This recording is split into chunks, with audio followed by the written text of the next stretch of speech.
എന്താ സുഖത ഈ വഴിക്കൊന്നും കാണാറേ ഇല്ലല്ലോ. തിരക്കല്ലേ സാറേ. ഞാനൊരു പ്രധാനപ്പെട്ട കാര്യം പറയാൻ വന്നാ. എന്താ? ഞാൻ ഇന്നലെ വിജിലൻസ് ഓഫീസിൽ പോയിരുന്നു നമ്മുടെ കൂട്ടുകാരനെ കാണാനേ. ഓ, അപ്പൊ അവിടെ RTO കൈക്കൂലി നേരിട്ട് ചോദിച്ചു എന്നും പറഞ്ഞിട്ട് വിജിലൻസിലെ കംപ്ലൈന്റ് ചെയ്ത് RTOന്റെ ജോലി തെറിപ്പിച്ച ഒരാളില്ലേ, നിങ്ങളെ കേട്ടിൽ ഇപ്പൊ അടുത്തുണ്ടായ സംഭവല്ലേ? എന്നിട്ട് ആ മനുഷ്യനെ ഞാൻ അവിടെ കണ്ടു. അതിനെന്താ?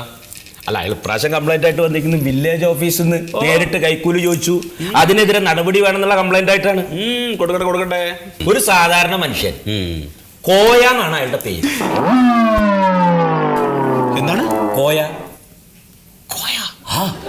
അന്മതാ കണ്ടോ? അല്ല, എല്ലാരും കേക്കട്ടെ, ഞാൻ മാത്രം കണ്ട കാര്യമില്ലല്ലോ. അതെ, അന്ന് നമ്മുടെ ഇവിടെ വന്ന് ബഹളം ഉണ്ടാക്കി പോയിട്ടുള്ള ഒരു കോയില്ലേ, അയാൾ ഇവിടെ വന്നോ? പിന്നെ അയാൾ ഇവിടെ വന്നില്ലേ? എന്നാ സാറെ സൂക്ഷിക്കണം. വില്ലേജ് ഓഫീസർമാർക്കെതിരെ നടപടി വേണമെന്ന് പറഞ്ഞത് നിങ്ങൾക്കെതിരെ ആയിരിക്കും. നമ്മളിവിടെ ആരും കൈക്കൂലി ചോദിച്ചില്ലല്ലോ. അയാളോട് ഇനി ആരാ ചോദിക്കാൻ ബാക്കി? കൈക്കൂലി ചോദിക്കാത്ത ഒരാൾക്കാർ നിങ്ങളുടെ സ്വഭാവം അറിയോണ്ടാ ഞാനിത് ആദ്യം തന്നെ ഇവിടെ വന്ന് പറഞ്ഞത്. അന്ന് അവസാനം വന്നു പോയപ്പോ വഴക്കുണ്ടാക്കി പോയതല്ലേ? എന്റെ സാറേ, ഇങ്ങനത്തെ ആൾക്കാരൊക്കെ വരുമ്പോ അവര് ആരാ എന്താന്നൊക്കെ നോക്കിയിട്ട് വേണ്ട പെരുമാറാൻ. ഇല്ലല്ലോ, നിർത്തി. അല്ല, ഞാൻ പറയാൻ കാരണം എന്താ, ഈ കോയ ഇനിയും വരും. അയാൾ വരുമ്പോ ചിലപ്പോ വിജിലൻസ് കൂടെ ഉണ്ടാവും. ചിലപ്പോ ഈ മഷി പുരട്ടിയ നോട്ട് തന്നു കൊടുക്കും, അല്ലെങ്കിൽ വേറെ ആരേലും വിട്ടു കൊടുക്കും. ആരാ വരിക, എന്താ തരിക, എങ്ങനെ ഇവര് പിടിക്കാന്ന് പറയാൻ പറ്റില്ല. എന്തായാലും നീ അത് ഇവിടെ വന്ന് പറഞ്ഞത് വലിയ ഭാഗ്യമായി സുഗത.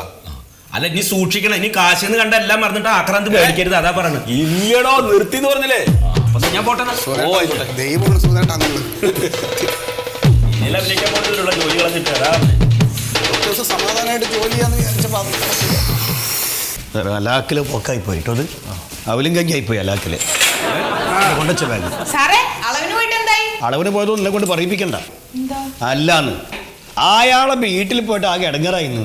ആ സുമേഷ് ആളെ വീട്ടില് കംപ്ലീറ്റ് ചളിയും പിളിയായിട്ട് ഒരു പറമ്പ് കൂടെ കംപ്ലീറ്റ് ചളിയും ചവിട്ടി വെയിലും കൊണ്ട് അളന്നൊക്കെ കഴിഞ്ഞപ്പോ 5 പൈസ തരാൻ അയാൾക്ക് തോന്നിയിരുന്നു. ഞാനെന്താ ചെയ്യുന്നത്? പോയി കല്യാണം കഴിച്ചു പിരാന്തി പിടിച്ച് നിൽക്കുമ്പോഴാണ് അവിടെ കൊണ്ടൊക്കെ ബാഗ് വലിയ പാർട്ടി അത് വിചാരിച്ചിട്ട് പോയതാ. അല്ല, വല്ലാണ്ട് കളിയാക്കണ്ട, അതൊക്കെ എല്ലാവർക്കും ഉണ്ടാവും അനുഭവം. അല്ല ആള് എന്തിനാ പോന്നത്? എനിക്ക് അറിയില്ലായിരുന്നു കേട്ടോ. നിങ്ങൾക്ക് അറിവില്ലാത്ത നമ്മൾ പഠിപ്പിച്ചു ഇപ്പൊ ഇവിടുന്ന്. അല്ല, എന്റെ വീട്ടുകാരൊക്കെ കൂടി പറഞ്ഞപ്പോ എന്നെ കൂടി വിട്ടതാണ്. എന്തിന്?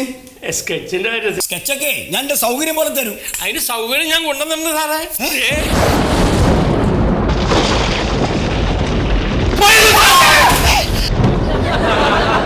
വേണ്ട, ആ പൈസ വാങ്ങിക്കണ്ട. 1000 ഉറുപ്പിക നമുക്ക് ഓരിയേക്കാം. എത്ര രൂപ വാങ്ങിക്കണ്ട പറഞ്ഞില്ലേ?